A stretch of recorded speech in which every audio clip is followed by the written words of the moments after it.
சிறுபான்மையினர் நலன். கடந்த 5 ஆண்டுகளில் 90,773 சிறுபான்மையின மாணவர்கள் கல்வி உதவித்தொகை பெற்று பயனடைந்துள்ளனர். தொன்மையான பள்ளிவாசல்கள் மற்றும் தர்காக்கள் 58 கோடி ரூபாய் மதிப்பீட்டிலும், பழமையான தேவாலயங்கள் 25 கோடி ரூபாய் மதிப்பீட்டிலும் புனரமைக்கப்பட்டு உள்ளன.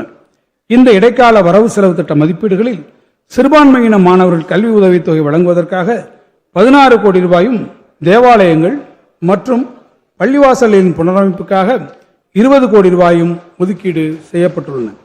கடந்த 5 ஆண்டுகளில் உலமாக்கள் மற்றும் பணியாளர்கள் நலவாரியம் மூலம் 2597 பயனாளிகளுக்கு பல்வேறு நலத்திட்ட உதவிகள் வழங்கப்பட்டுள்ளன. அண்மையில் உலமாக்களுக்கு வழங்கப்படும் மாதாந்திர ஓய்வூதிய தொகை 3000 ரூபாயிலிருந்து 5000 ரூபாயாக உயர்த்தி வழங்கப்பட்டு உள்ளதுடன், கடந்த 5 ஆண்டுகளில் உலமாக்களின் ஓய்வூதியத்திற்காக 2.7 கோடி ரூபாய் செலவிடப்பட்டுள்ளது. மேலும் ஹஜ் புனித யாத்திரை மேற்கொள்ளும் பயணிகளின் வசதிக்காக 39 கோடி ரூபாய் மதிப்பீட்டில் சென்னையில் ஹஜ் இல்லம் கட்டும் பணிகளுக்கு மாண்புமிகு முதலமைச்சர் அவர்கள் அடிக்கல் நாட்டியுள்ளார்.